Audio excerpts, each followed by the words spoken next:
මදිතත් සංසාරේ හැටි අපි ගැන තව නොදනිත්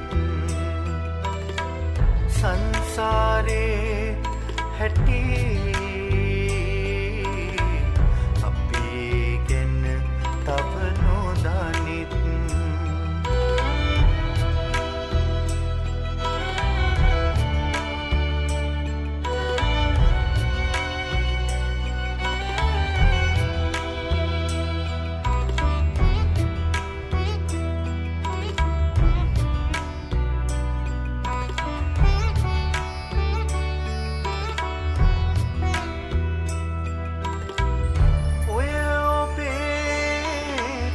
ළඟට විත් යහපත යදිතත් මිතුරෙකු විලසින් මෙත් බුදු හිමියන්දයි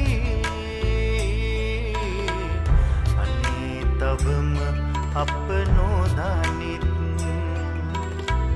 සංසාරේ හැටි අනේ තවම අප නොදනිත්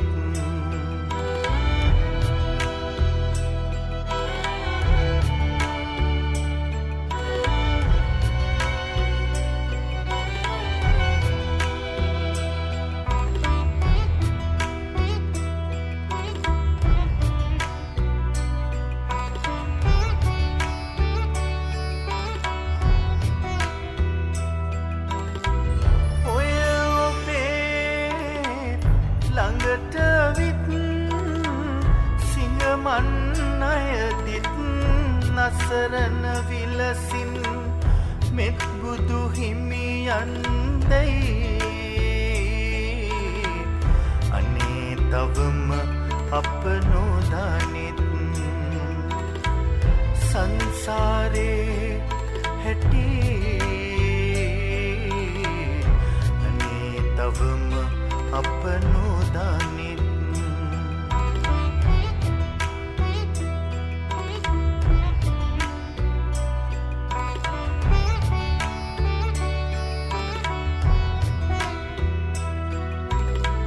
සපුමල් කුමරෙක් විලසින් පැමිණෙත් සිරිමත් සුවඳින් සිත පිරිමදිතත් මෙත් බුදු හිමියන්දයි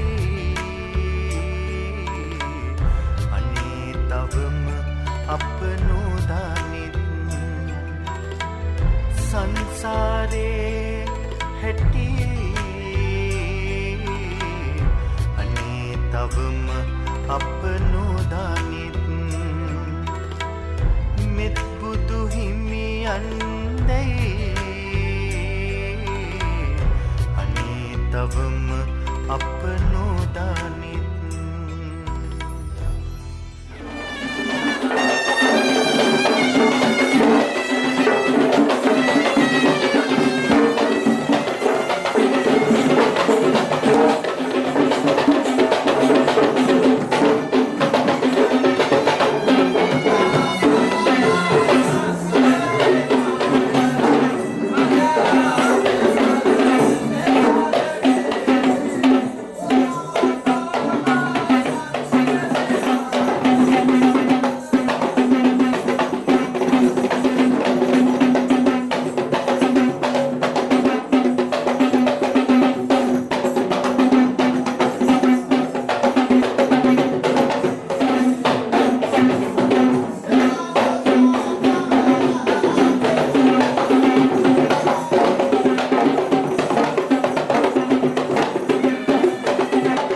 අපි විශේෂයෙන් පුණ්‍යානුමෝදනාත්මකව සිහිපත් කළ යුතු වෙනවා.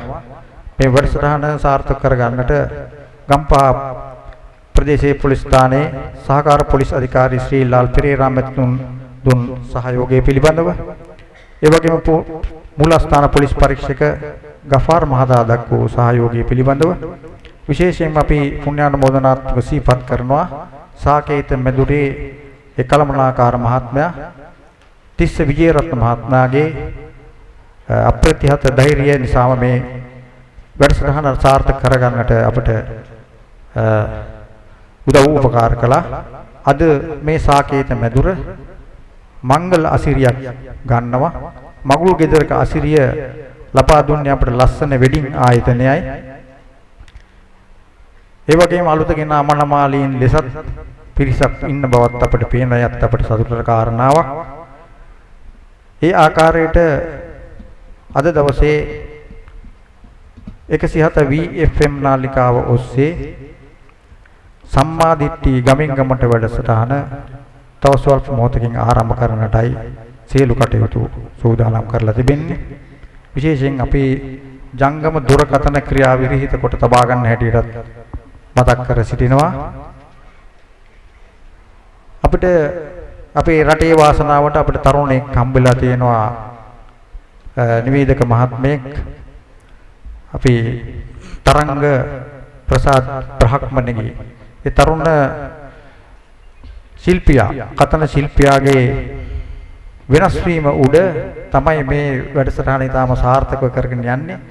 ලංකා වාසී අපි සියලු දෙනාගේ මේ ප්‍රඥාව උපදවන්නට අපගේ සිරි සමන්ත භද්‍ර මහ ස්වාමීන්ද්‍රයන් වහන්සේගේ දායකත්වයෙන් මේ VFM නාලිකාව ඔස්සේ විකාශනය කරන වැඩසටහනට විශාල දායකත්වයක් දක්වන ඒ තරුණ නිවේදක ශිල්පියාටත් අපි පුණ්‍යානුමෝදනාත්මක ස්තුතිය පුද කරමින් ඉදිරි වැඩසටහන් කරගෙන යන්නට VFM නාලිකාවේ ඒ විශේෂ නිවේදක තරංග ප්‍රසාද් බ්‍රහ්මණිගේ ආදරණීය ශිල්පියාට අපි මයික්‍රොෆෝනේ බාර කරනවා. සියලු දෙනාටම තෙරුවන් සරණයි.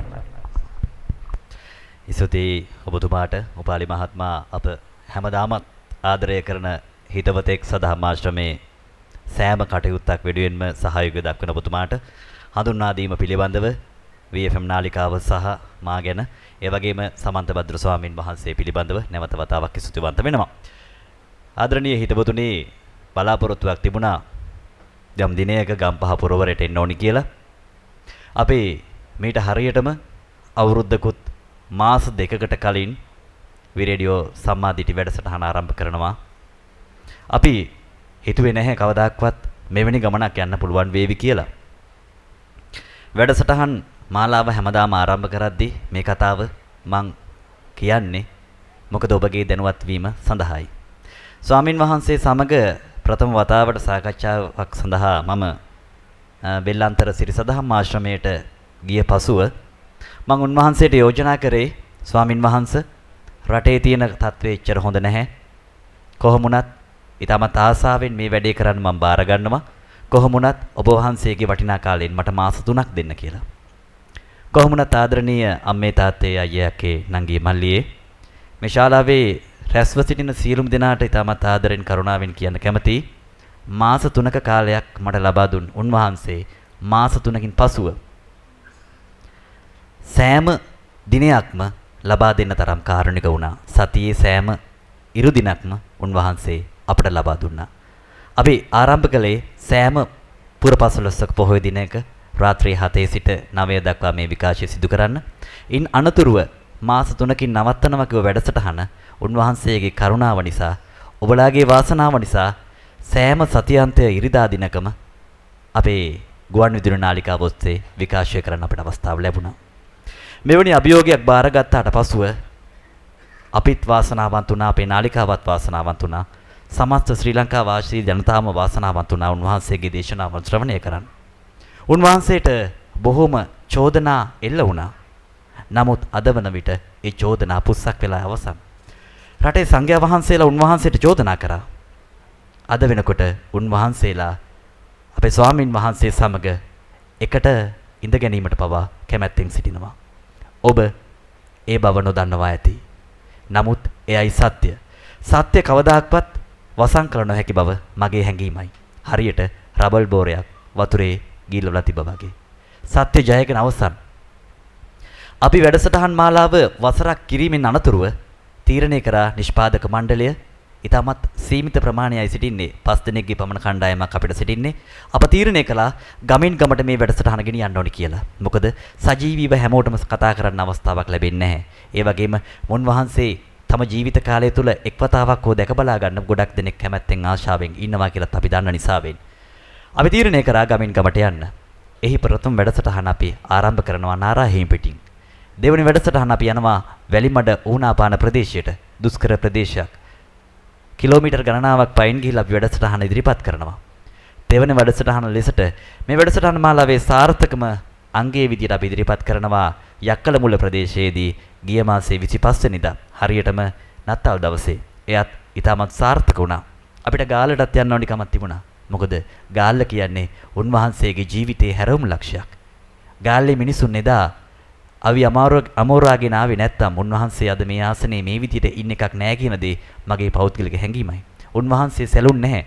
බුදුරජාන් වහන්සේ අටලෝ දහමෙන් කම්පා නොවුණා වගේම උන්වහන්සේ ආශිර්වාදයක් කරගත්ත උන්වහන්සේගේ දේශනාවන් ඉදිරියට කරගෙන යාම සහ ඔබට සත්‍ය පසක් කරලීම සඳහා. ඉන් අනතුරුව අපි සෙව්වා කවහෙටද අපි යන්න ඕනි කියලා. අපේ හිතේ බලාපොරොත්තුවක් තිබුණා ගම්පහට එන්න ඕනි කියලා. ඒ බලාපොරොත්තුව ඇති කළේ අපේ උපාලි මහත්මයා. උපාලි මහත්මයාට අවශ්‍යතාවයක් තිබුණා එතුමාගේ නිවසේ මේ වැඩසටහන පවත්වන්න.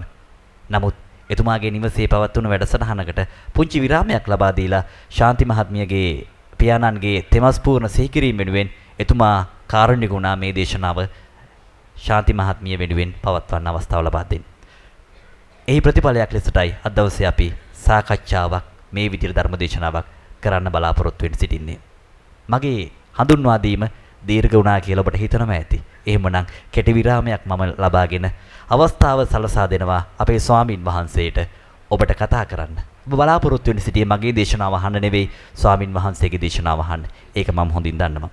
හොඳයි. එහෙමනම් අද දවසේ අපගේ ගෞරවනීය ආරාධනෙන් මේ ස්ථානයට වැඩම කර සිටිනවා වී රේඩියෝ සම්මාදිටි වැඩසටහනේ අපේ සම්පත්දායකයා අපි හැමෝම ආදරය කරන උන්වහන්සේ දෙහිවල බෙල්ලන්තර සිරි සදහම් ආශ්‍රම වාසී අතිපූජනීය සිරි සමන්ත භද්‍ර අරහත් මහා ස්වාමීන් වහන්සේට මම ගෞරවපූර්වකව ආරාධනා කර සිටිනවා මේ සභාවේ සිටින සියලුම දෙනා අර්ථයෙන් ධර්මයෙන් පෝෂණය කරන ලෙසට අවසරයි ස්වාමීනි.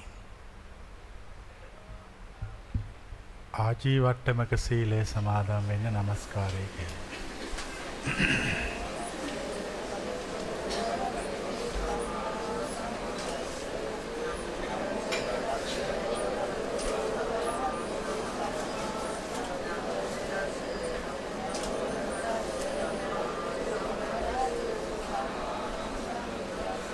බුද්ධං සරණං ගච්ඡාමි බුද්ධං සරණං ගච්ඡාමි ධම්මං සරණං ගච්ඡාමි ධම්මං සරණං ගච්ඡාමි සංඝං සරණං ගච්ඡාමි සංඝං සරණං ගච්ඡාමි ဒ ුතියංපි බුද්ධං සරණං ගච්ඡාමි ဒုတိယံ පි ධම්මං සරණං ගච්ඡාමි ဒ ුතියංපි ධම්මං සරණං ගච්ඡාමි ဒုတိယံ පි ධම්මං සරණං ගච්ඡාමි ဒ ුතියංපි සංඝං සරණං ගච්ඡාමි ဒုတိယံ පි සංඝං සරණං ගච්ඡාමි තතියංපි බුද්ධං සරණං ගච්ඡාමි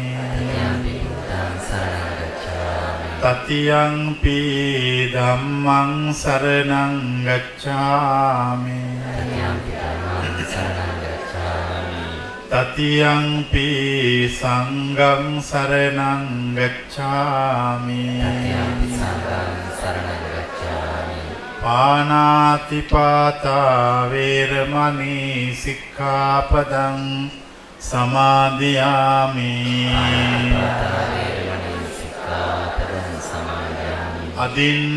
අදින්නාදානා වේරමණී සික්ඛාපදං සමාදියාමි කාමේසු මිච්ඡාචාරා වේරමණී සික්ඛාපදං සමාදියාමි. මුසාවාදා වේරමණී සික්ඛාපදං සමාදියාමි. පිසුනා වාචා වේරමණී සික්ඛාපදං සමාදියාමි. පරුසා වාචා වේරමණී සික්ඛාපදං සමාදියාමි. සම්පප්ප්‍රලාපා වේරමණී සික්ඛාපදං සමාදියාමි. මිච්ඡා ජීවා වේරමණී සික්ඛාපදං සමාදියාමි.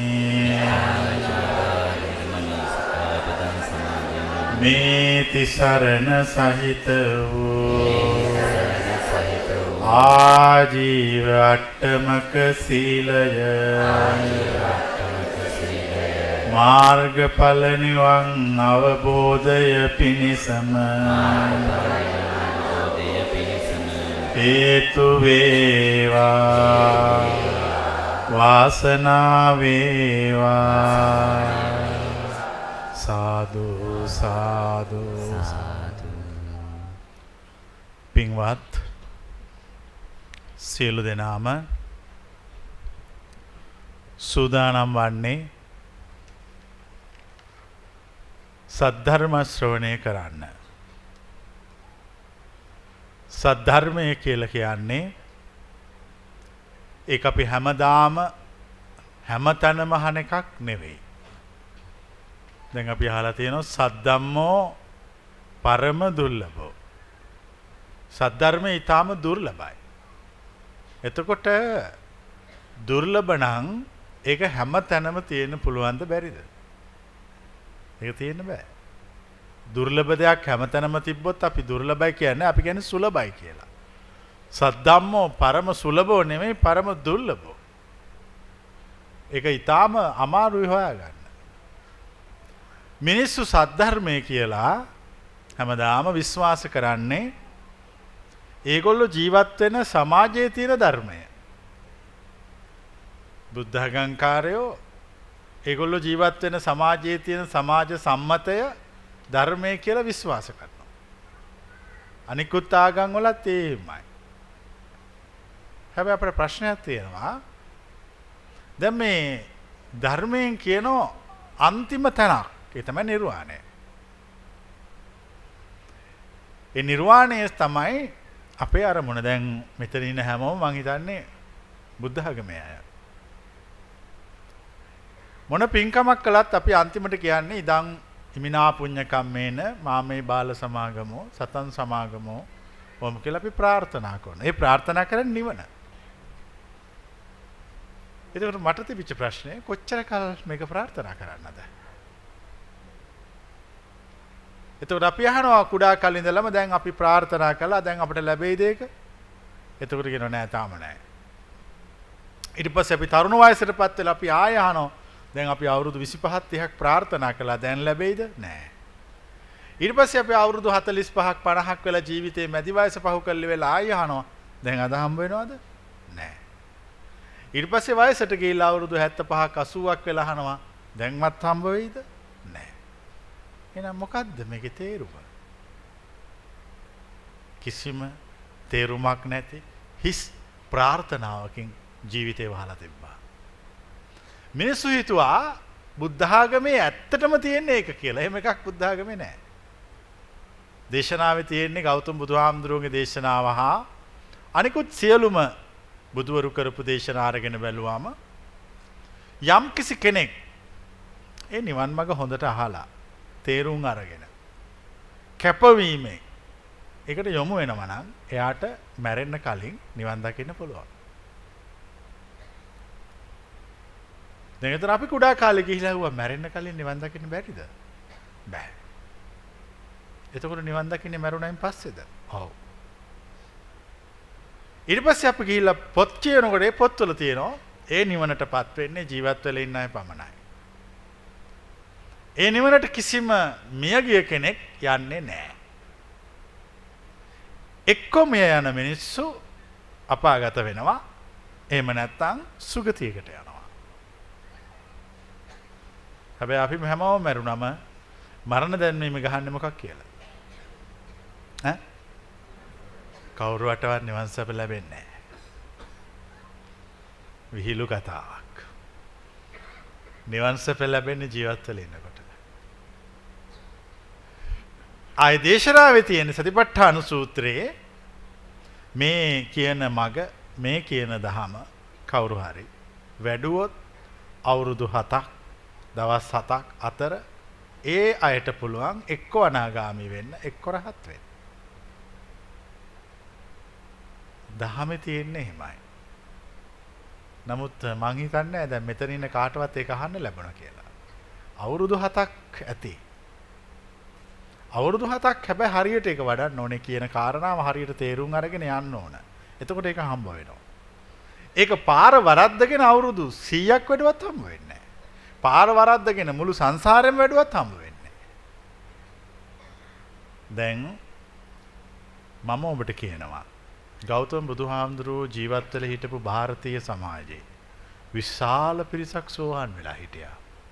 අපි අහලා තියෙනවා මේ අට කතාවල තියෙනවා කෝටි 7ක් සවැත් නුවර ජනගහනේ හිටියලු. කෝටි 5ක් සෝතාපන්න වුණාලු. දැන් හැමෝම හිතාගෙන ඉන්නේ මේ නිවන කියන එක ධර්මය කියන එක ඒක මේ මහා ලබන්න බැරි මහා කෘතිම එකක් කියලා. එහෙම එකක් නෑ. හරිම ස්වාභාවික දෙයක් ඒක. ඒක ඕන කෙනෙකුට සාක්ෂාත් කරන්න පුළුවන් ධර්මයක්. හැබැයි පැහැදිලිව අහන් ඉන්න ඕන. හොඳ සිහිනුවණින් අහන් ඉන්න ඕන. අහලා කල්පනා කරන්න ඕන. විමසන්න ඕන. ඊට පස්සේ සාක්ෂාත් වෙන්නේ. තව මේ බුද්ධ ආගම හුඟක් මිත්‍යා විශ්වාස වලින් වැහිලා තිබුණා. තව සමහරු හිතුවා අපි සිල් සමාදන් වෙනවා. සිල් සමාදන් වුණා කියලා නිවන් දකින්න බෑ. සීලය කියන එක බුද්ධ ආගමේ උගන්වන්නේ බාහිර කාරණාවක් ලෙස. ආධ්‍යාත්මික ජීවිතයට අත්‍යවශ්‍ය කාරණයක් කියලා උගන්වන්නේ නැහැ. ප්‍රඥාව අත්‍යවශ්‍ය කාරණේ. කෙනෙක් ප්‍රඥාවන්ත වුණොත් එයා ළඟ සීලය තියෙනවා. දැන් හැමෝම කිව්වා කයයි වචනයයි සංවර වුණාම සිල්වත් කියලා. මම කියනවා එහෙම වෙන්නේ නැහැ. දැන් අපි කය සංවර කරනවා මේ මාත් මෙහෙම තියාගන්නවා. අපි වචන සංවර කරනවා කතා නොකර ඉන්නවා. ඒ වුණාට අපි හිත වැඩ කරනවා. කොබලන මං කියන එක තේරෙන්නේ අත උස්සා. මට ප්‍රශ්නයක් තියෙනවා. කය වචන සංවර වුණාට හිත සංවර වෙන්නේ නැහැ නේ. හිත වැඩ කරනවා. දැන් මෙතන අපි වාඩිලා ඉන්නවා. අපි දැන් බොහොම සාන්තයි. දැන් උන භාවනා කරන අත්දැකීම් මමෝට මැද මෙහෙම භාවනා කරනවා. හිත තියෙන්නේ gedara. ඉතින් දැන් සංවර නැහැනේ හිත. දැන් කය වචන සංවරය සීලය කියලා උගන්වන්නේ ජෛන ආගමේ. බුද්ධ ආගමේ නෙවෙයි. බුද්ධ ආගමේ සීලය කියලා කියන්නේ හිත නිවා ගැනීම. හිත සංවර වීම. දැන් කෙනෙක් මෙහෙම කරනවා. මේ කියන්නේ හොඳට අහගෙන ඉන්න සීයේ. හිත සංවර කරනවා. හිත සංවර කළා එයා කෑ ගහනවා. එයා දඟලනවා. මම ඔබෙන් අහනවා ඔහු සිල්වත්ද නැද්ද කියලා. කොබන් සිල්වත් කියන අතොස්ස. එයා සිල්වත්. දැන් මං අහන ඊළඟ ප්‍රශ්නේ. ඔය මං කියපු කතාව මීට කලින් තේරුණාද නැද්ද? ඔය ඔබ වහන්සේ කියන ඒවා අපි මීට කලින් කල්පනා කළා. හැබැයි අපිට තේරුන්නේ නැහැ. මං හිතන්නේ අහලවත් නැහැ කියලා. හොඳට මේ මං කියන කතාව හොඳට සිහිනුවණින් අහගෙන හිටියොත් ඔබලට තේරෙවි. ඔයගොල්ලෝ බුද්ධ ආගම කියලා සම්ප්‍රදායකට හිර වෙලා ජීවත් වුණා. හැබැයි ෆිලොසොෆි එක දර්ශනය හෙව්වේ නැහැ. අපි ඒ දර්ශනේ දන්නවා. ඒ දර්ශනය සමාජ සම්මත ඉක්මවනවා. දර්ශනය සමාජ සම්මත ඉක්මවනවා. දැන් අපි අහලා තියෙනවා ගෞතම බුදුහාමුදුරුව ಭಾರತೀಯ සමාජය තුල ජීවත් වෙනකොට සමාජ සම්මත සමාජ සම්ප්‍රදායන් විවේචනය කළා. බැන්නා. දැන් අපි මේගොල්ලෝ නම් හිතාගෙන ඉන්නේ මේ බුදුහාඳුරෝ බොහෝම මෙහෙම බිම බලාගෙන මෙහෙම හිටියා කියලා නෑ. බුදුහාඳුරෝ කියන්නේ මහා විප්ලවවාදීෙක්. ඒ ಭಾರತೀಯ සමාජයේ අවශ්‍ය තැනට ගිහිල්ලා ඍජුව කතා කළා චෝදනා කළා. සමහර තැන්වලදී බමුණන්ට බැන්න බල්ලෝ කියලා බැන්න. බල්ලෝ හා බ්‍රාහ්මණයෝ සමාන කළා.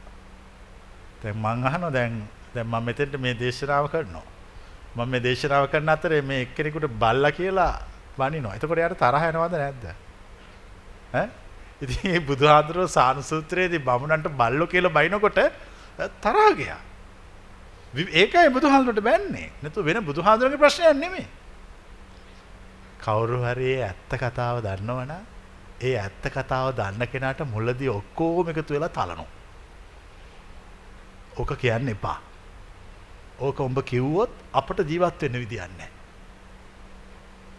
හැබැයි ලෝකෙට කාලයකට සැරයක් ඒ ඇත්ත කතාව එළි වෙනවා. ඒ ඇත්ත කතාව මේ සම්ප්‍රදායික කතාව නෙමෙයි. දැන් මෙතන ඉන්නේ පිරිස බුද්ධ ආගම කියලා මෙතෙක් කල් විශ්වාස කළේ බාහිර විශ්වාස ගොඩක්. බෝධි පූජා තිබ්බා. ධාතු වැන්දා. ඊළඟට වන්දනා ගියා. මොකුත් දේවල් කරා. හැබැයි නිවන් දැක්කේ නැහැ. දැන් ඒතකොට නිකමටවත් හිතුන්නේ නැද්ද? බං අපි දැන් උප්පත්තියේම බුද්ධාගම්කාරෝ වෙලා. මෙච්චර කාලයක් මේ දේවල් කරනවා මේව ඉවරයක් නැහැ. ඒ වුණාට පටාචාර කිසాగෞතමී රජ්ජුමාල අඟුලිමාල ආලවක එක පාර්ටම ගියා. එක්ක අපට වැරදිලා. එක්ක ඒගොල්ලෝ ගියේ නැහැ. මේ මං කියන්නේ හොඳට කල්පනා කරලා බලන්න. අපට වැරදිලා තියෙන්නේ.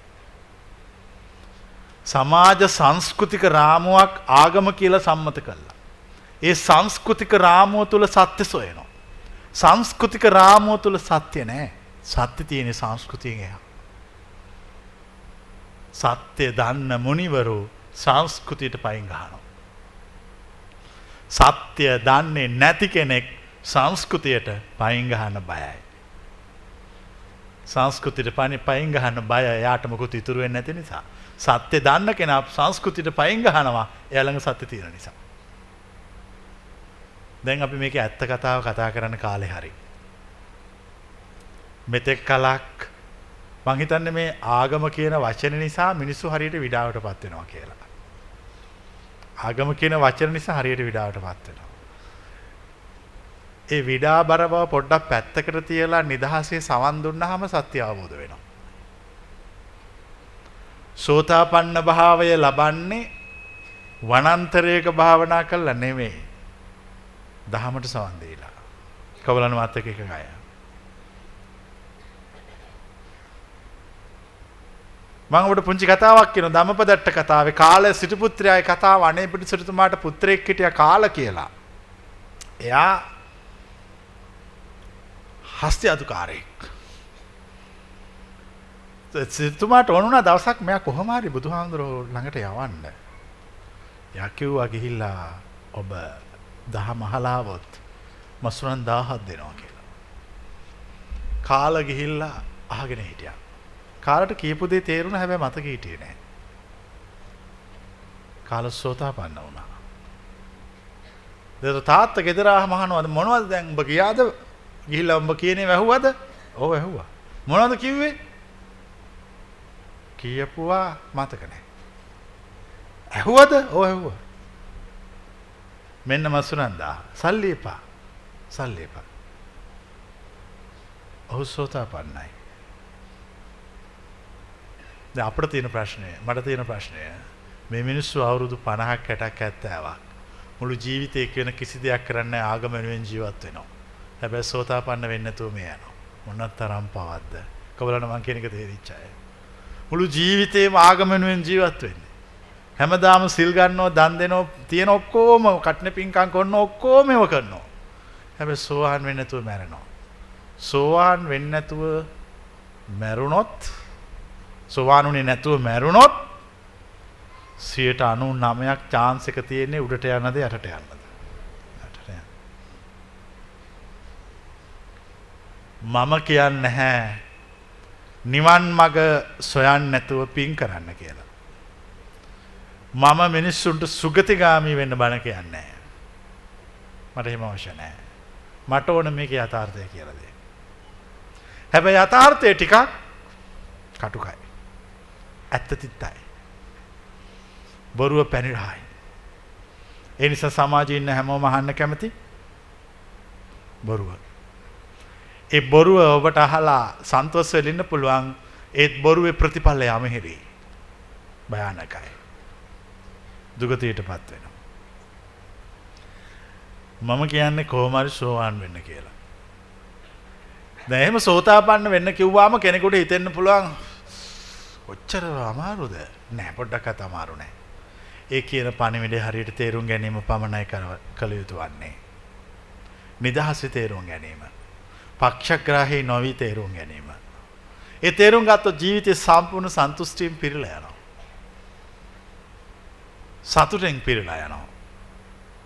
ඕනමට වඩා ජීවිතේ කිසි දෙයකට හිර වෙලා ජීවත් වෙන්න එපා. දැන් මේ දේශනාව අහන්න එනකොට මේ අයගේ හිස් මුදුනේ තියාගෙන ආවේ ආගමනේ. මම ඔබට කියනවා බිමින් තියන්න කියලා. ආගම බිමින් තියලා නිකන් පුටු උඩ වාඩි වෙන්න. දැන් ආගම තියෙන්නේ කොහෙද? බිම. ආගම ඔලුඩ තියාගෙන ඉන්නකම් කවදාකවත් සත්‍ය අවබෝධ වෙන්නේ නැහැ. මම ඔබෙන් ප්‍රශ්නයක් අහනවා. බුද්ධ ආගමේ වැඩිම ධර්මයේ දැනගෙන හිටියේ කවුද කියලා? කවුද මේ ධර්මයේ වැඩියෙන්ම දැනගෙන හිටියේ කටපාඩමේ? ආනන්ද තෙරුන් වහන්සේ. රහත් වුණාද නැද්ද? රහත් වුණේ බුදුහාමුදුරුවෝ පිරිනිවෙලත් මාස ගානකට පස්සේ. ඇයි ඒ? ධර්මයේ ඔලුවට තියන් හිටියේ. භාණ්ඩාගාරයක් තිබුණේ. ඒ භාණ්ඩාගාරේ උන්වහන්සේ මතක තියාගෙන හිටියා. කටපාඩම් කළා, ඔක්කොම ටික තියාගත්තා. හැබැයි අර කියප එක කළේ නැහැ. පුංචි දෙයක් කරන්න තියුනේ. ඒ දේ කරේ නැහැ. ඉතින් මේ මග අවබෝධ වුණේ නැහැ. හැබැයි දන්නෝ බණ ඔක්කොම දන්නෝ. ඇවිදින පොතක්. ඇවිදින ත්‍රිපිටකයක්. ඇවිදින පුස්තකාලයක්. ඒ වුණාට රහත් වෙලා නැහැ. කිසි වැඩක් නැහැ. කිසි වැඩක් නැහැ. අපි ඔබට කියන්නේ ප්‍රායෝගික දහමක්. ඒකේ මේ මොනවත් මහා ලොකු කතන්දර නැහැ. ඒක තියෙන අහලා නිදහස ජීවත් වෙන්න. නිදහස ජීවත් වෙන්න. ජීවිතයත් එක්ක ඉන්න. ජීවිතයත් එක්ක ඉන්න කියන්නේ මොකද්ද? ජීවිතයත් එක්ක ඉන්න කියන්නේ ජීවිතේ භාවනාවක් කරගන්න. කොබලන් මේ වචනේ තේරිච්ච අය. ජීවිතය භාවනාවක් කරගන්න. දැන් සමහරව හිතනවා අපි දැන් භාවනා කරන්න ඕන කියලා වෙනම භාවනාවට සූදානම් වෙනවා. දැන් හුඟක් අයට වර්ධින තැන එතන හැම මේගොල්ලෝ වෙනම භාවනාවට සූදානම් වෙනවා. මම භාවනාවට සූදානම් වුණේ ඉපදිච්ච වෙලාවේ. මගේ භාවනාව ඉවර වෙන්නේ මරණයේදී. කොහොමද මං කීපක තේරිච්ච අය. දැන් මට ප්‍රශ්නයක් තියෙනවා. ඒතර මම වෙනම භාවනා කරන්න ඕනද? නැහැ. මම කරන ක්‍රියාකාරකම් තුළ මම සිහියෙන් සිටිනවා. කොබලන්න මේවා තේරෙන අය. මම කරන ක්‍රියාකාරකම් තුළ මම සිහියෙන් ඉන්නවා. මට හිතෙනවා කාට හරි බනින්න. බනිනවද නැද්ද? බනිනවද නැද්ද? බනිනවා. හැබැයි සිහියෙන්. දැන් මම එයාට බනිනකොට මම දන්නවා මගේ හිතේ දැන් තරහ එනවා. දැන් මම ඔන්න එයාට බනිනවා.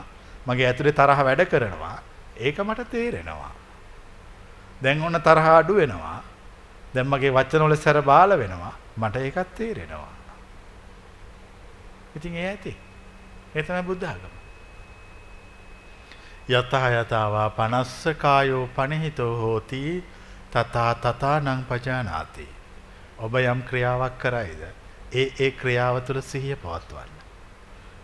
ඒ තමයි විපස්සනාව. හැමෝම හිතුවේ සමත භාවනාවක් කළා නිවන් දකින්න. කිසි දවසක සමත භාවනාවකින් නිවන් දකින්න බෑ. ගෞතම බුදුහාමුදුරුව පහළ වෙන ಭಾರತೀಯ සමාජය තුල Hindu හා ජෛන ආගම් දෙක ප්‍රධානව තිබුණා. ඒ ආගම් දෙකේ තිබුණේ සමත භාවනාවක්. කිසි දවසක සමත භාවනාවකින් නිවන් දකින්න බෑ. අපි දන්නවා බුදුහාමුදුරුවෝ බුදු වෙන්න කලින් සත්‍ය සොයාගෙන ගියා. ආලාර කාලාම ළඟට උද්දකරාම පුත්ත ළඟට ගියා. ගිහලා ඒගොල්ලන් ඇහුවා ඕගොල්ලෝ සත්‍ය කියලා පෙන්වන්නේ කුමක්ද? ඒතර කිව්වා අපි සත්‍ය කියලා 7 වෙනි ධ්‍යානෙ පෙන්නනවා. අපි 8 වෙනි ධ්‍යානෙ පෙන්නනවා. ඒතර උන්වහන්සේ ඒව කළා කිව්වා මේව කළාට මේව සත්‍ය නෙමෙයි. මේව කළා කියලා සම්පූර්ණ හිත නිවෙන්නේ නැහැ. දැන් භාවනා මධ්‍යස්ථානයේ ගිහිල්ලා භාවනා කරනකොට කිසි ප්‍රශ්නයක් නැහැ. හැබැයි ගෙදර ආවම තරහ යන්නේ නැද්ද? කොබලනේ අත්දැකීම තියෙන ඇතුස. මට ප්‍රශ්නයක් තියෙනවා එතකොට. දැන් මං කරපු එක හරි එක නම් ඇයි මට ගෙදර ආවම තරහ යන්නේ? එතන ඉවර වෙන්න එපා ඒක එතනදී. එහෙම වෙන්නේ නැහැ. එහෙම වෙන්නේ නැහැ. අපි අපේ නෝගත්කමට මෝඩකමට ඕවා කර කර මෙතෙක් කලක් හිටියා. හැබැයි ඕවා ගැන කල්පනා කරේ නැහැ. මමත් ඕවා කළා. හැබැයි මං කල්පනා කළා. මොකද්ද මේ කරන පිස්සු? මොකද්ද මට මේවෙන් ලැබෙන්නේ? භාවනා කරනකන් හිත නිවිලා තියෙනවා. ආයෙ ගෙදර ගියාම මේ ගින්න ඇවිලෙනවා. පන්සලේ ඉන්නකොට කිසි ප්‍රශ්නයක් නැහැ. ගෙදර ගිය ගමන් ප්‍රශ්න ජාලාවක පටලැවෙනවා. මට බැරිද ජීවිතේ කිසිම ප්‍රශ්නයක් නැතුව ඉන්න? එහෙම දහමක් ලෝකේ නැද්ද? ඇත්තටම තියෙනවා. ඒ තමයි බුද්ධ ආගම. ඒක දන්නේ නැහැ කවුරුවත්. ඒගොල්ලෝ දන්නේ නැහැ ජීවිතේ සන්තෝෂෙන් ගත කරන විදිය. ඒගොල්ලෝ දන්නේ නැහැ සතුටෙන් ඉන්න විදිය. ඒගොල්ලෝ දන්නේ නැහැ මේ ප්‍රශ්න වලට බැඳෙන්නේ නැතුව ජීවත් වෙන විදිය. බුද්ධ ආගම කියන්නේ බැඳෙන්න එපා කියලා. විඳින්න එපා කියලා නෙමෙයි. මොකද කියන්නේ? බැඳෙන්න එපා කියලා කියන්නේ. විඳින්න එපා කියලා නෙමෙයි. දැන් කවුරු හරි ඔන්න රස කෑමක් කනවා. මං ආන එක බුද්ධ ආගමට අනුකූලද නැද්ද කියලා. කවුරුන් අනුකූලයි කියන අය. නෑ කියන අය. ඒක බුද්ධ ආගමට අනුකූලයි. ලස්සනට ඇඳලා පැලඳලා හොඳට ජීවත් වෙනවා. මං අහන්නේ බුද්ධ ආගමට අනුකූලද නැද්ද කියලා. ඒක අනුකූලයි. කවුරු හරි කෙනෙක් කියනවා අපෝ අපි වැඩි අඳින්නේ නැහැ. අපි බොහෝම අල්පෙච්චයි කියලා. ඒක බුද්ධ ආගමට අනුකූලද නැද්ද? ඒක අනුකේ ජෛන ආගමේ තියෙන්නේ. අපේ මිනිස්සු අල්පේච්ච බව කියලා කිව්වේ අඩුවෙන් පාවිච්චි කරන එක. මං කියන්නේ ඒක වැරදි.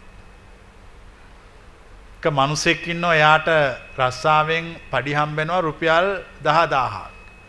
එයා රුපියල් 1000ක සාරියක් අඳිනවා. තව එක්කෙනෙක් ඉන්නවා එයාට ලක්ෂයක් පඩි හම්බ වෙනවා 10000ක සාරියක් අඳිනවා. මං ආන්නේ මේ දෙන්නගෙන් අල්පෙච්ච කවුද? කොබලන් මං අහපු ප්‍රශ්න තේරිච්චයි. අතුස්සන්. අපි මෙතන විවෘතව කතා කරන්න ඕනේ නැත්නම් අපි ආයි මටත් වෙන්නේ මෙතන තව බොරුවක් ගහලා යන්න. එතකොට ඔයගොල්ලෝ ආයි තව පටලැවිල්ලක පටලැවෙනවා.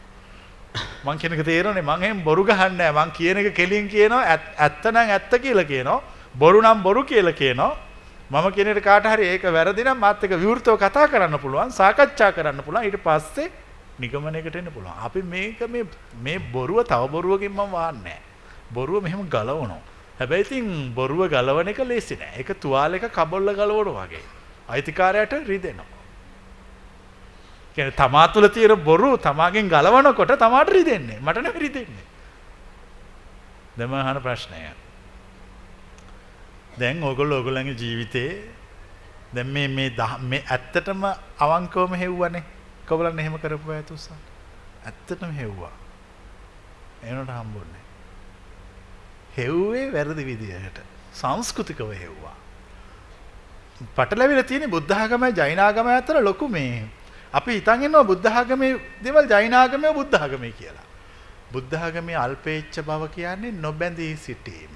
කොබලන තේරෙන අය. නොබැඳී සිටීම. දැන් මෙතන වාඩි වෙලා ඉන්න කෙනෙක්ගෙන් අහුවොත් මේ පුටුව සුවදායකද නැද්ද කියලා ඒගොල්ලෝ කියනවා හොඳ මේ වටිනා පුටුවක වාඩි වෙලා ඉන්නේ. ඉතින් මගෙන් අහනවා ඔබ වහන්සේට මේක කොහොමද? කිසිම වැඩක් නැහැ. මොකද දැන් මේ වාඩි වෙලා ඉඳලා ඕක වගේම වෙලා. කොබලන මං කියන කතාව තේරෙන අය. එතකොට මේක මාරයිනේ. මේක හරි අමුතුයිනේ මේ ලෝකේ තියෙන විදිය.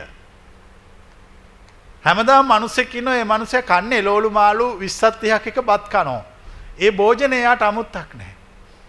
ඒ කෑම මේසෙට හිඟන්නේ කැවිලා වාඩි වෙනවා. එතකොට එයා කියනවා මේක නම් පුදුම රස කෑමක් කියලා. බෑ පළවෙනි දවසේ විතරයි. කොබලන ජීවිත අත්දැකීම් තියෙන කියන්නේ.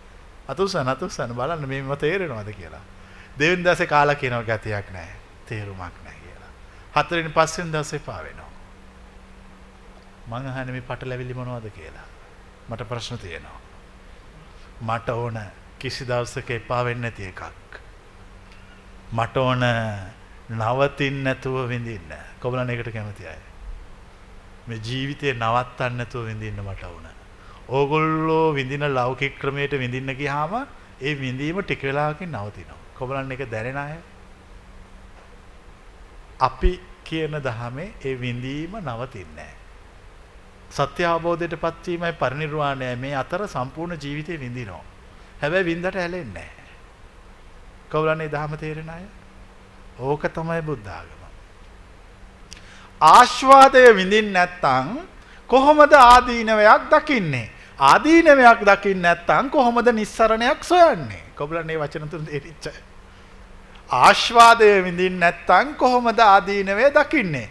ආදීනවය දකින්න නැත්නම් කොහොමද නිස්සරණය සොයන්නේ? නිස්සරණය කියන්නේ නිවීම.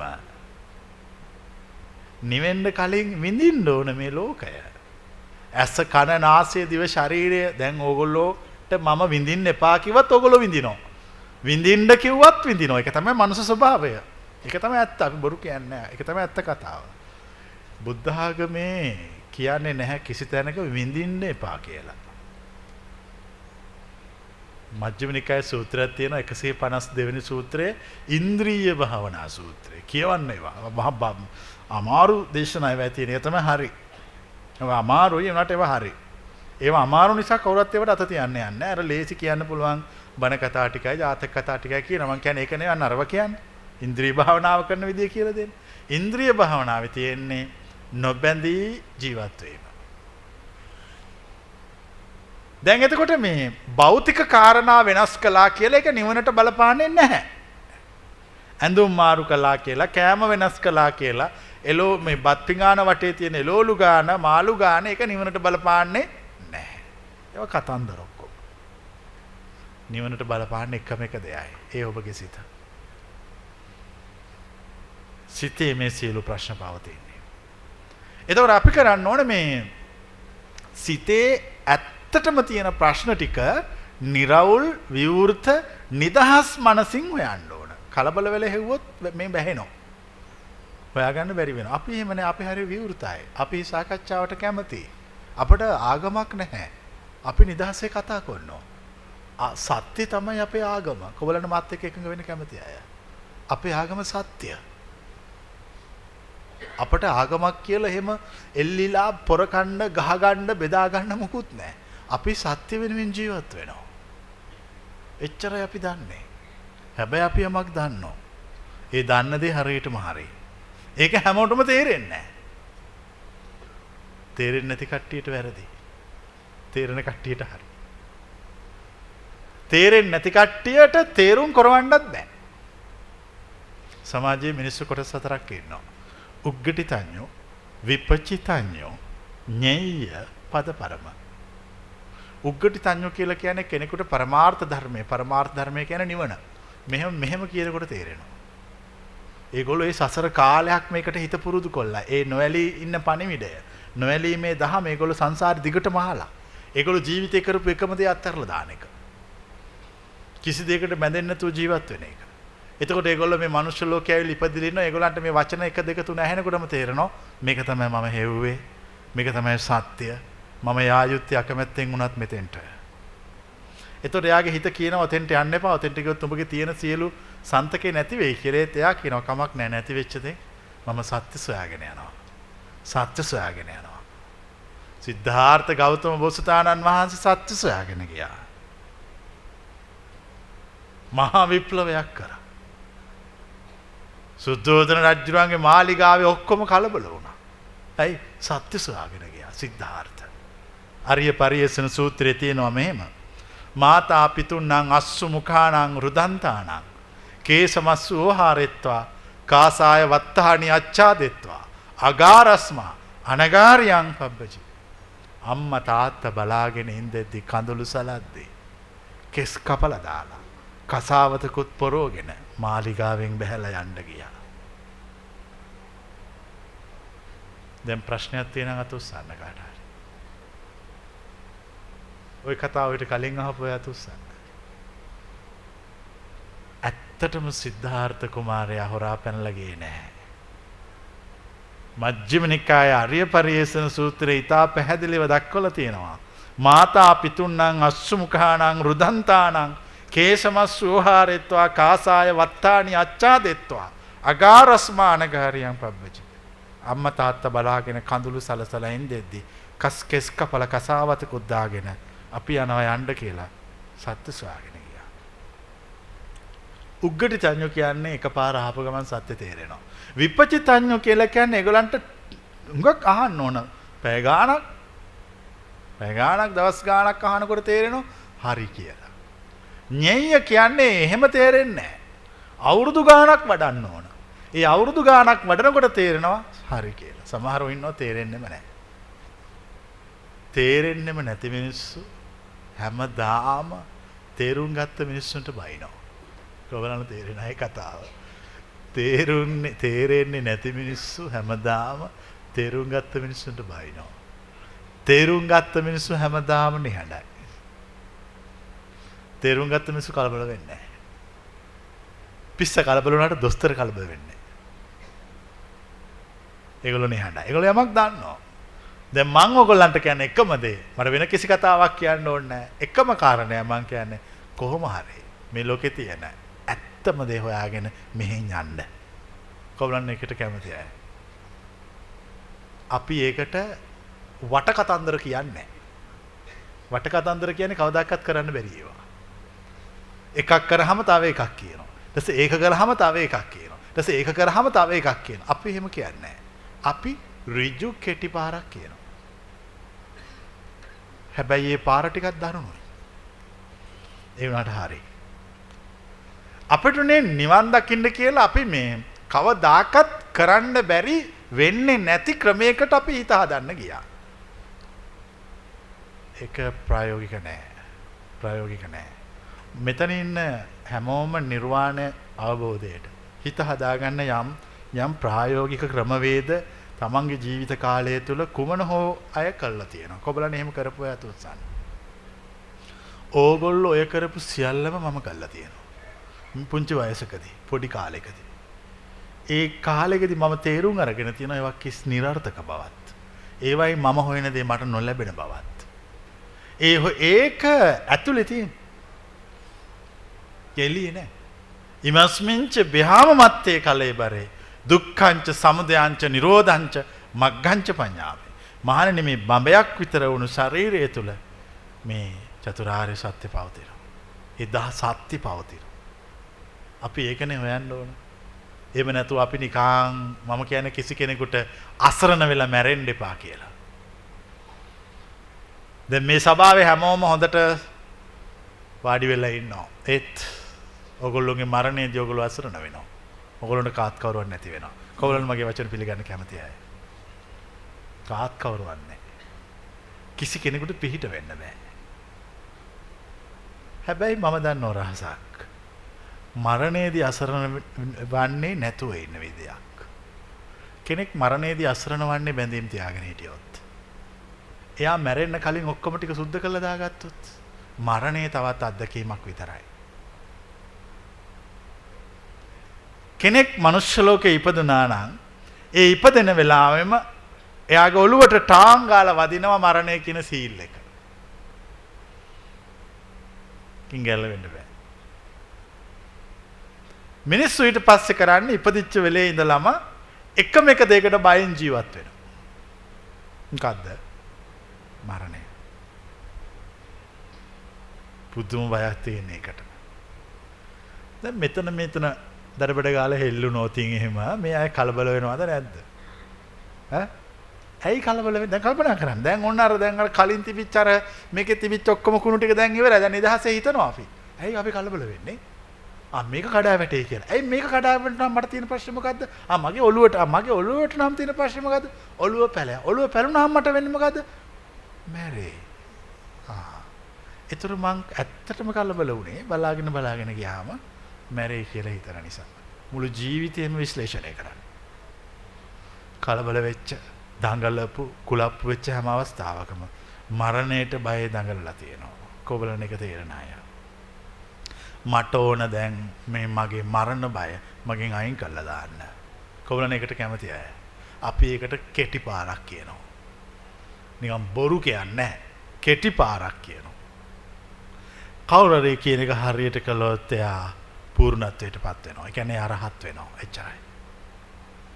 හැබැයි ඒකට එක පාරට යනවද කියන්නේ නැද්ද කියන එක ඔබගේ ප්‍රඥාවේ සීමාවේ ප්‍රශ්නයක්.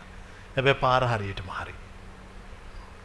රහත් නෝන කියමු. සෝවාන් වුණත් මදයි. සෝවාන් වුණත් මදයි. ගෝත්‍රභ වුණත් මදයි. ගෝත්‍රභ කියන්නේ සෝවාන් වෙන්න කලින් තාත් අවස්ථාව. ගෝත්‍රභ කියන්නේ සෝතාපන්න භාවයට කලින් අවස්ථාව. හැබැයි එහෙම වෙන්න බෑ මේක අහන්න නැතුව. මෙතෙක් කලක් අපි කලේ අර සාම්ප්‍රදායික බණ කතාවලට සවන් දුන්නා. මටත් ඕනනම් ඒ බණ කතාව මෙතන කියලා යන්න පුළුවන්. නමුත් මම දන්නවා අත්දැකීමෙන් ඒකේ කිසි ප්‍රතිඵලයක් නැහැ. අපරාධ වයස යනවා විතරයි. ඊට වඩා අපි දන්න යමක් තියෙනවා. අපි දන්න දේ කෙලින් අපි කතා කරනවා.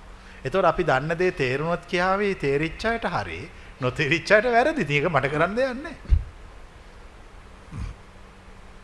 දැන් අපි කිව්වා සෝතාපන්න භාවය ගැන. මම සෝතාපන්න භාවය ගැන ටිකක් පහදනවා. මොකද්ද සෝවාන් කියන්නේ? සෝවාන් කියන්නේ ඔන්න දැන් අර ලොකු පොත් කියවන්න එපා, කෙටියෙන් කියන්නේ සම්මා දිට්ඨිය ප්‍රත්‍යක්ෂ කිරීම. මොකද්ද සම්මා දිට්ඨිය කියන්නේ? දැන් මට කවුරුහරි උත්තර දෙන්න. සම්මා දිට්ඨිය කියන්නේ ඈ? සම්මා දිට්ඨිය කියන්නේ මොකද්ද? දැන් ඒකනේ බුද්ධ ආගමේ වදනම. එතනින් එහාට බුද්ධ ආගම ගැන කතා කරන්න බෑ. සම්මා දිට්ඨිය කියන වචනේ හරියට අර්ථ විග්‍රහ කරන්න බැරි නම් ආයේ බුද්ධ ආගම නෙමෙයි, බුද්ධ ආගමේ කිට්ටුවටවත් යන්න බෑ. නිවැරදි දැකීමක් තියෙනකොට මේ පැත්තේ වැරදි දැකීමක් තියෙනවා. දැන් ওই දෙක කොහොමද අපි බෙදා හදාගන්නේ? නෑ. අපට සම්මා දිට්ඨිය කියලා ප්‍රාථමික අර්ථයක් ඉගෙනනවා නිවැරදි දැකීම කියලා. ඊට පස්සේ මට ප්‍රශ්න තිබ්බා. මම අහුවා නිවැරදි දැකීම කුමක් කෙලෙස කවර ආකාරයෙන් දැකීමද? නෑ. උත්තර නෑ. නිවැරදි දැකීම සම්මා දිට්ඨිය කියලා මොන සූත්‍රයේ කොතනද තියෙන්නේ? මම ඔබට සම්මා දිට්ඨිය ඊටාම සරලව පහදනවා. සූත්‍රයක් තියෙනවා කච්චායන ගොත්ත සූත්‍රය කියලා සංයුත්ත නිකායේ. කච්චායන ගොත්ත කියන තෙරුන් වහන්සේ ගෞතම බුදුහාඳුරු හම්බෙන්න එනවා. ඇවිල්ලා අහනවා සම්මා දිට්ඨිය කියලා මේ හැමෝම කතා කරනවා. ඔබ වහන්සේ මට කියන්න හරියම සම්මා දිට්ඨිය මොකද්ද කියලා. මම දීපු උත්තරේ කියන්න. ඒතකොට කියනවා දොයංචකෝ කච්චායන ලෝකේ අස්තිතංච නාස්තිතංච. කච්චායන ලෝකේ අන්ත දෙකක් තියෙනවා. එක පැත්තක ඇත්ත, අනික් පැත්තේ නැත. කොහොමද මේක තේරෙන්නේ? දැන් මේ ලයිට් දාලා තියෙන නිසා මෙතන ආලෝකය. මේ ලයිට් ඔක්කොම නිවුවොත් මෙතන අන්ධකාරය. දෙකක් තියෙනවා. කොහොමද දෙකක් තියෙන බව තේරෙන්නේ? අපට හිතෙන හැම දෙයකම දෙකක් තියෙනවා. අපට පේන හැම දෙයකම දෙකක් තියෙනවා. අපට දැනෙන හැම දෙයකම දෙකක් තියෙනවා. ඒතර කියනවා කච්චායන යම් කිසි කෙනෙක්, යම් කිසි භික්ෂුවක් මෙන්න මේ දෙක දැනගත්තොත්, මේ දෙපැත්ත දැනගත්තොත්, ඇත කියන අන්තයයි නැත කියන අන්තයයි දැනගත්තොත්, දැනගෙන මැදට ආවොත්, අන්න ඒක තමයි සම්මා දිට්ඨිය. දැන් කොබලන සම්මා දිට්ඨිය පැහැදිලියි. දැන් ආයි කවදාකවත් ජීවිතයේ සම්මා දිට්ඨිය කියන්නේ මොකද්ද කියලා හෙවොත් නිවැරදි දැකීම කියලා කියන්න එපා. ඒක වැරදි. සම්මා දිට්ඨිය කියන්නේ ඇත කියන්නේත් නැතුව නැත කියන්නේත් නැතුව මැදින් දැකීම. කියන්නේ අන්ධකාරය ආලෝකය අතර සිටීම. සංඛ්‍යා රේඛාවේ ඍණ පැත්තට යන්නේ නැතුව ධන පැත්තට නැතුව බිඳුවේ සිටීම. ඒක තමයි සම්මා දිට්ඨිය. දැන් ඔය සම්මා දිට්ඨියට පත් වුණොත් කෙනෙක් එයාට අන්තවාදී අදහස් තියනවාද? මධ්‍යස්ථයි. ඒ යම් කෙනෙක් සම්මා දිට්ඨියට පත් වුණොත් එයා කලබල වෙනවද? නැහැ. මධ්‍යස්ථයි. යම් කෙනෙක් සම්මා දිට්ඨියට පත් වුණොත් එයාගේ අතින් වැරදි වෙනවද? නැහැ. ඇයි දෙපැත්ත පේනෝනේ? මධ්‍යස්ථයි. යම් කෙනෙක් සම්මා දිට්ඨියට පත් වුණොත් එයාට තද සසරක් තියනවද? නැහැ. සම්මා දිට්ඨියට පත්වීමමයි සෝතාපන්න භාවය. දැන් කොහොමද පැහැදිලිද? මේ හරි පැහැදිලි නේ. මේ කියන කතාව හරි පැහැදිලි. අපි මෙතෙක් කලක් මොනතරම් පොත් කියවද මේව හොයාගන්න. සම්මාදිට්ඨියටපත් වීමමයි සෝතාපන්න භාවය. මම කියන උදාහරණයක් මහා චත්තාරිසක සූත්‍රය මජ්ක්‍ධිම නිකාය මෙහෙම තියෙනවා. මහණෙනි මේ නිවන සම්මාදිට්ඨිය ප්‍රමුඛ කොට පවතී. මුල් කොට පවතී. වට කොට පවතී. එහෙනම් මේ නිවන පටන් ගන්නේ කොතනින්ද? මේ නිවන් මඟ පටන් ගන්නේ සම්මාදිට්ඨියෙන්. දැන් ඔයගොල්ලෝ හොඳට කල්පනා කරලා බලන්න මොකද්ද සම්මාදිට්ඨිය අපි කොතෙන්ද කොහොමද එතෙන්ටපත් වෙන්නේ? කිව්වලේ පැහැදිලි කරා. අන්ත දෙකට නැතුව මැදින් සිටීම. ඔය සූත්‍රයේ ත්‍රිපිටකයේ දෙපළක තියෙනවා. නමුත් අවාසනාව කියන්නේ කවුරුවත් ඔය කිව්වේ නැහැ. කවුරුවත් ඔය දන්නේ නැහැ. අපිට ඉස්කෝලේ ඉගෙනුවෙත් හරි දැකීම කියලා. ඒතර අපිට ප්‍රශ්න තිබ්බා. කොතනින් මෙහා ඒක ලොකු අවුලක් හරි දැකීම කියලා ඉගෙනුවා. බුද්ධ ආගමේ සම්මාදිට්ඨිය කියන්නේ අන්ත දෙකට නැතුව මැදින් දැකීම. ඉතින් අන්ත දෙකට නැතුව මැද ඉන්නවනම් එයා සෝතාපන්නයි. එච්චරයි. ඒතර එයාට තද සසරක් නැහැ. මං ඊළඟ අහන ප්‍රශ්නේ.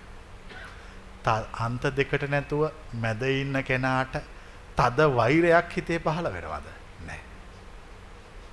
මධ්‍යස්ථයි. තරහ තියෙනවා වෛරය පහළ වෙන්නේ නැහැ. අන්ත දෙකට නැතුව මැද ඉන්න කෙනාට තද කාමාශාවල් පහළ වෙනවද? නැහැ. එහෙනම් එයා සෝතාපන්නයි. දැන් සෝතාපන්නේ තේරෙන්නේ නැත උසා. ඉතින් ඔච්චරයි. එහෙම නැතුව ඒක භාවනා කරලා ගන්න එක නෙමෙයි. මේ දේශනාවට හොඳ රහන් කන් දීගෙන අහන් එන්නවා. සම්මාදිට්ඨිය ගැන පැහැදිලි කරනවා. සම්මාදිට්ඨිය ගැන පැහැදිලි කරාම සම්මාදිට්ඨිය ටිකෙන් ටික අපි වටහා ගන්න. දැන් අපිට සම්මාදිට්ඨිය පැහැදිලි. මොකද්ද සම්මාදිට්ඨිය කියන්නේ?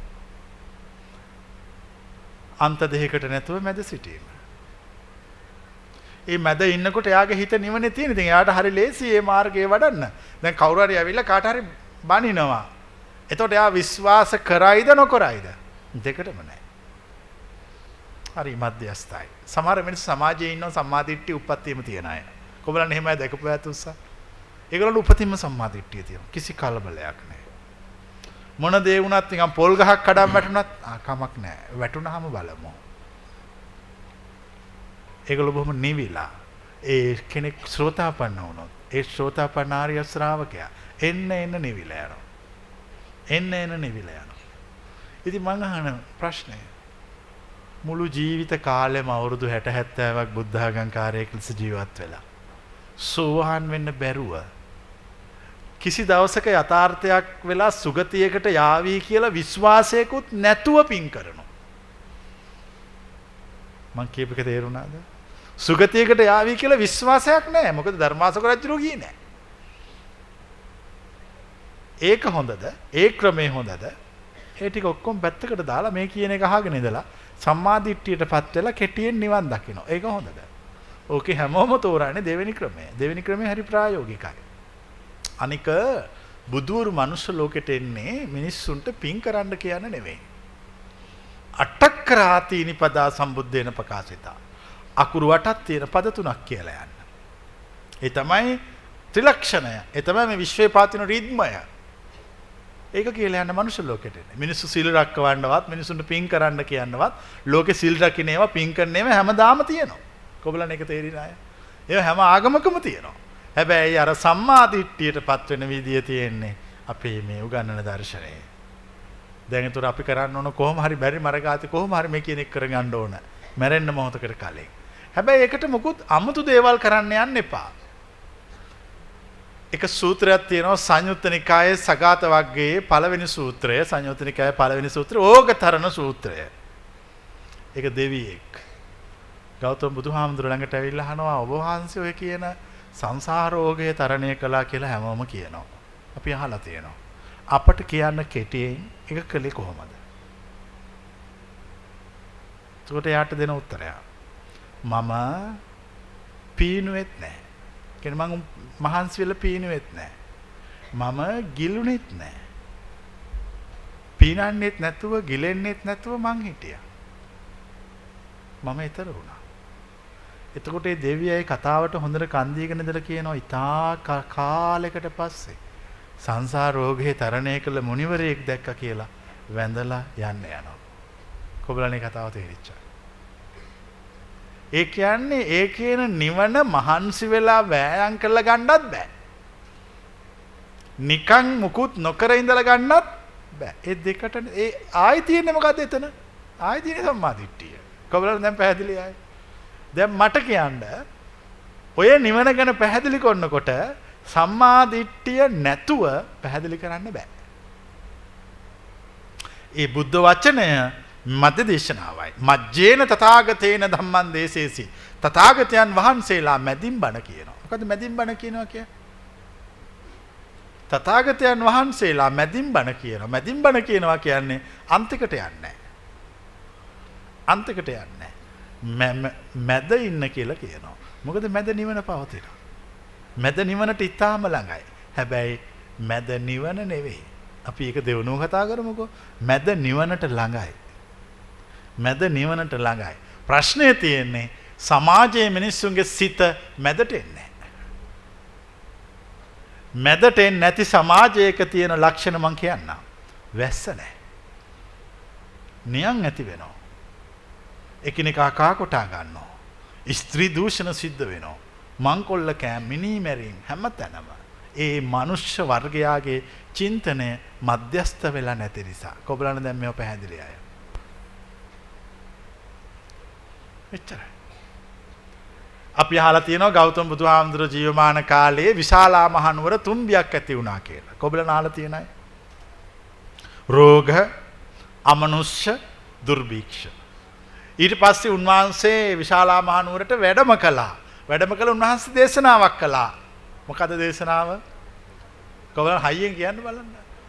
ඔන්න බලන්න දැන් ඊළඟට හිර වෙන හැටි. රතන සූත්‍රය දේශනා කළා. දැන් රතන සූත්‍රයේ තියෙන්නේ මොනවද? සෝවාන් වෙන විදිය.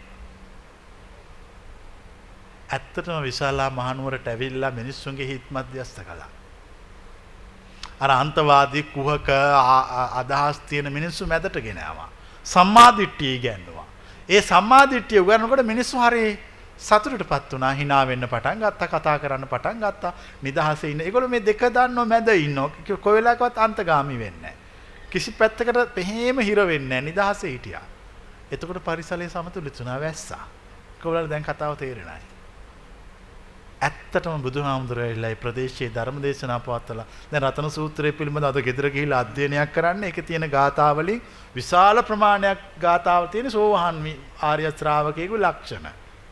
එතකොට උන්වහන්සේ ඇවිල්ලා විශාලා මහනුවර දේශනා කළේ සෝතාපන්න භාවය.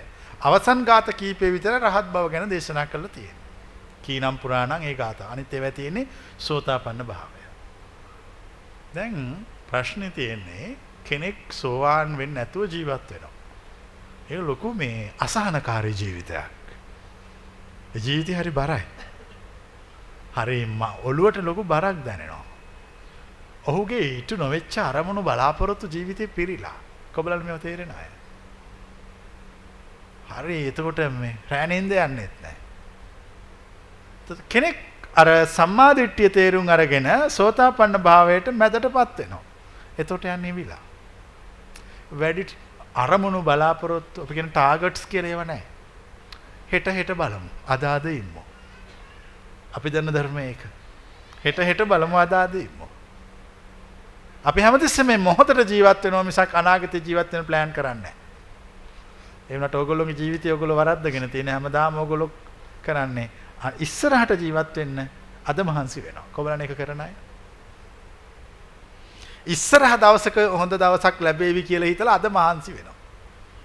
දැන් ඔය කවදින්ද මහන්සි වෙන්නේ? පුංචි කාලේ ඉඳන්. ඒ දවස තාම උදා වුණේ නැද්ද? කවදාකවත් එන්නේ නැහැ. මම ඊට වඩා වෙනස් ක්‍රමයක් කියනවා. මම කියනවා අදට අද ඉන්න කියලා. අද දවසට අද දවස ජීවත් වෙන්න. අදට අද කන්න. හෙට බලමු. කොබලන් එක පිළිගන්න කැමතියි? දැන් ඒක පිළිගන්න කිව්වහම හිත කියනවා එයා කියන එක පිළිගන්න එපා. පිළිගන්න එපා. ඔබගේ අනාගතේ නැති වෙවි. ඊට පස්සේ ආය අනාගතේ හදන්න ගියාම අනාගතේ කවදාකවත් ළඟට එන්නේ නැහැ. දැන් මේ වැඩි හිටියෝ මෙතන ඉන්නවනේ අවුරුදු 60 70 වෙච්ච. ඒගොල්ලෝගෙන් මං ආන්නේ ඕගොල්ලෝ පතපු අනාගතේ ඕගොල්ලෝ ළඟට ආවද? කවදාකවත් එන්නේ නැහැ. අපි අනාගතේ හොයාගෙන යනවා. අපේ අනාගතේ අපෙන් දුරස් වෙනවා. කොබලන් අත්දැකීම් තියන අය. අපි හොයන අනාගතේ අපෙන් දුරස් වෙනවා. අපි කියනවා ඒ නිසා අනාගතේ අතාරින්න.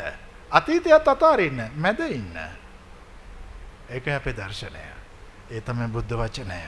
අන්න ඒක බුද්ධ වචනය. දෙපැත්ත අතහැරලා දානවා. වැඩියෙන්ම මිනිස්සු දුක් වෙන්නේ මැරිච්ච අතීතයේ සෙවණලි මතක් කර කර. කවුරුන් තේරෙන අය?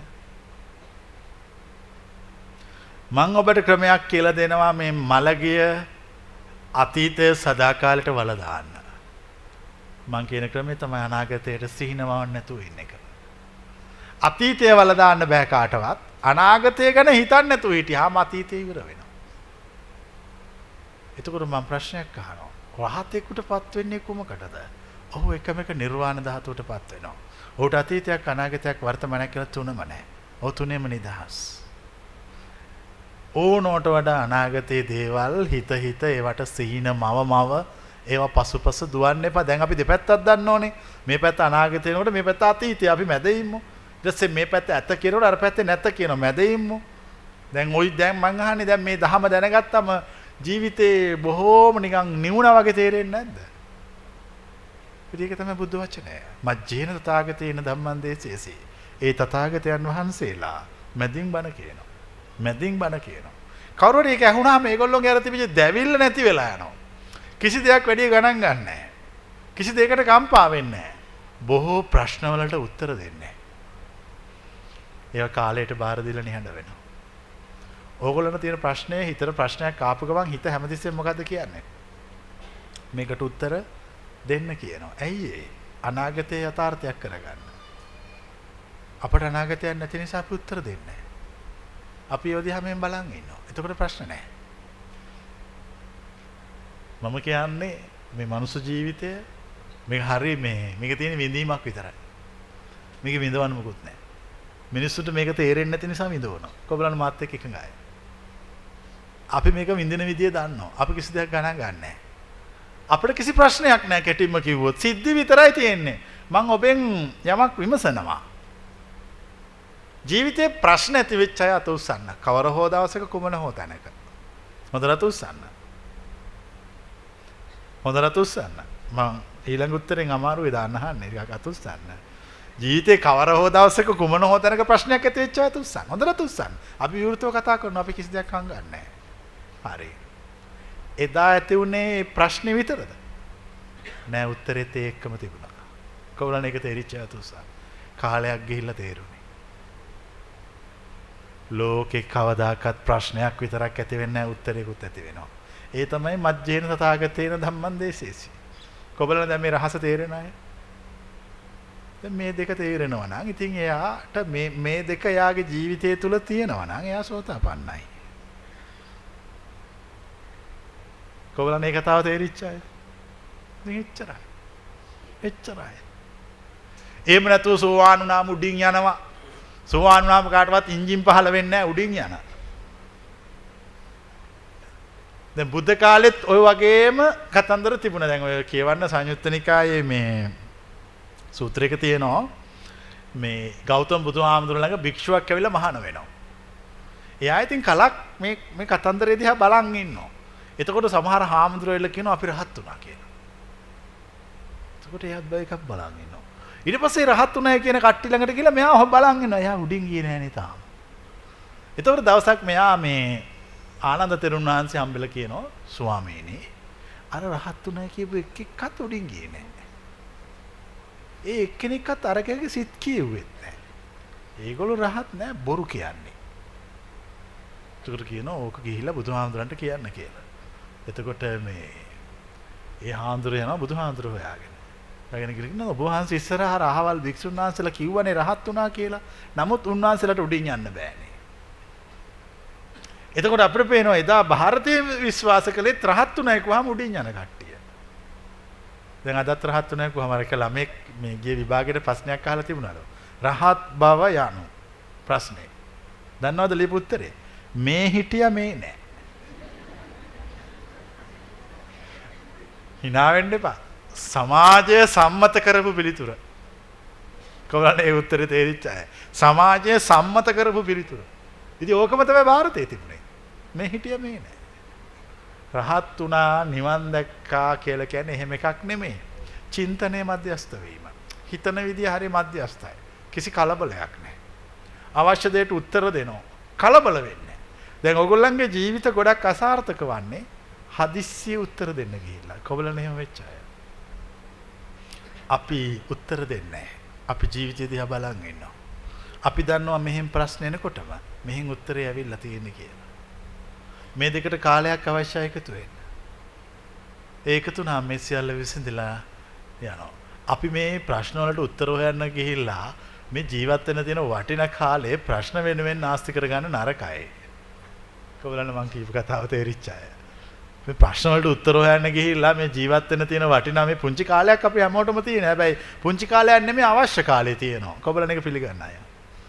ඔබලා හැම කෙනෙකුටම අවශ්‍ය කාලේ දීලා තමයි මෙහෙට එවලා තියෙන්නේ. ඒ මොකටද අවශ්‍ය කාලයක් දීලා ඉුවේ? මෙන්න මේ පණිවිඩය හොයන්න. වෙන මොකකටවත් නෙමෙයි. මිනිස්සේ ජීවිතේ කුඩා කාලේ ඉඳන් වයස අවුරුදු 70ක් 80ක් වෙනකොට එයා පහු කරන චරිත, ළමා චරිත, තරුණ ඔහොම බලාගෙන ගියාම එයා අන්තිමට මෙවිල කල්පනා කරනවා මම මොකටද මෙහෙට ආවේ? ආපු කාරණේ නෑ. ඇත්තටම එයා ආවේ සම්මා දිට්ඨිය හොයාගෙන යන්න. ඒ වුණාට එයා සම්මා දිට්ඨිය ඇරෙන අනිත් ඔක්කොම හෙව්වා. දැන් එයාට යන්න දැන් වීසා එක දැන් කැන්සල් කරන්න හදන්නේ. දැන් යන්න ඕන. කවුරු මෙහි ආවත් යන්න ඕන කවුරු ආවත්. එතකොට එයා කල්පනා කරනවා දැන් මම මොනවද අරන් යන්නේ? අරන් යන්න දෙයක් නැහැ. ඒ කියන්නේ ඕන දේ හොයාගෙන මම ඔබලට කියන්නේ මේ මනුස්ස ලෝකෙන් මේ යන දවසට පශ්චාත්තාප වෙන්න එපා. පශ්චාත්තාප වෙන්නේ තමන් හරි දේ හොයාගෙන නැති වුණොත්. මේ කියන දහම හොඳට අහන්න. එක දවසක් අහන්න එපා මාස ගාණක් අහන්න. හොඳට විශ්ලේෂණය කල්පනා කරන්න. ඒ කල්පනා කරලා ඉවරලා බලන්න මොකද්ද උන්වහන්සේ කියන සම්මාදිට්ඨිය. මම කොහොමද දෙතෙන්ටපත් වෙන්නේ? මොකද්ද සෝතාපන්න භාවය කියන්නේ? අපි අහලා තියෙනවා විසාකාව සෝතාපන්නයි. මිගාර මාතු ප්‍රාසාදේ හදලා ලොකු පින්කමක් තිබුණා. මිගාර මාතු ප්‍රාසාදය කියන්නේ විසාකාව හදපු මහා තට්ටු ගාණක් උස ලස්සන පන්සලක්. එක අද කාලේ නම් ලොකු හෝටලයක් වගේ මහා පන්සලක්. අපි අහලා තියෙනවා ඒකට සිටුවරෙක් පාපිස්සක් ගෙනිච්චලු. එයාට පාපිස්ස දාන්නවත් තැනක් තිබිලා නැහැ. ඒ තිබිච්ච පාපිස්ස අනික ඔක්කොටම වඩා හොඳයි. විසාකාව පින්කම කරලා ඉවරලා උත්සවය කරලා දාන දීලා ඔක්කොම කරලා පාර නටනට ගියා. විසාකාව සෝවාන්ද නැද්ද? නැටුවයි කියලා සෝවාන් ටික වැටුණාද? නැහැ. මිනිස්සු බැන්නා. අන්න පිස්සු කියලා රාම්මණ්ඩිට. එනට ඇසෝතපන්නයි. ඕගොල්ලෝ සෝවාන් කියලා හිතන එකයි ඇත්තම එකේ වෙනසක් තියෙනවා. එක වැද්දෙක් හිටියා. මේ වැද්ද හැමදාම කැලේ ගිහිල්ලා සත්තු මරාගෙන ඌරෝ මරාගෙන එනවා. මේ වැද්දි සෝතාපන්නයි. මේ මරලා ගෙනල්ලා දෙන්නේ කාටද? අර වැද්දිට. වැද්දි තමයි සත්තු කපලා, හැම ගහලා, මස් වේලලා, කරවල කරලා ඔක්කොම කරන්නේ. වැද්දි සෝතාපන්නයි. කොබලන පිළිගන්නයි. පිළිගන්න වෙනවා මොකද පොතේ තියෙන්නේ.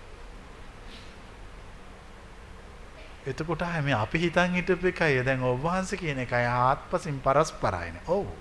මම කියන්නේ මීට අවුරුදු 2600කට කලින් තිබිච්ච සෝවාන් භාවය ගැන. ඕගොල්ලෝ කියන්නේ 21 වෙනි සත වර්ෂයේ බොරුවට හදාගත්ත සෝවාන් භාවයක් ගැන. මේ දෙකක්. අපි කියන්නේ පරණ එක. ඒ පරණ එක ඕන කෙනෙකුට ලං වෙන්න පුළුවන් එතෙන්ට. පුණ්ණා කියන්නේ වැඩකාරකම් කරපු ගෙදරක 16ක් සෝතාපන්නයි. ඊළඟට රජ්ජුමාලා කියන්නේ ඒත් වැඩකාරකම් කරපු කාන්තාවක් බෙල්ලෙවලලා ගන්න ගිහිල්ලා සෝවාන් වුණා. එතෙන්ට ඇවිල්ලා ඒ දහම අහලා සෝවාන් වුණා. මේක මේ අමාරු කතාවක් නෙවෙයි. මේකේ තියෙන පැහැදිලි මාවතක් කියන්න කිව්වේ නැති නිසා අමාරු වෙලා තියෙනවා. කොබලන දැන් තේරිච්ච අය. හරියට මේ අපි කියන්නේ මග සලකුණු කියනවා කියලා. ඒ නිවන අහගන්න ඕනේ ඒ පාර ගියපු කෙනෙකුගේ. වෙන කිසිම කෙනෙකුට පොත් කියවලා ඒ නිවන කියන්න බෑ. ඒක යථාර්ථයක් නෙමෙයි. කවුරු හරි ඒ පාරේ ගියා නම් එයාට පුළුවන් මග සලකුණු කියන්න. මෙතනදී ඕක හම්බ වෙනවා. ඔතෙන් ආහෙනම් අරක ඇති. ඒ ආහෙනම් ඒක ඇති. අන්න එහෙම මග සලකුණු කියන්න පුළුවන්. දැන් මම අද පැහැදිලි කරේ සෝතාපන්න භාවය පිළිබඳ මූලික පැහැදිලි කිරීමක්. ප්‍රශ්න. අපි ඊළඟට මේ ආයත තියෙන ප්‍රශ්න සාකච්ඡා කරලා බලමු වෙලාව ගිහිල්ලා මම හිතා.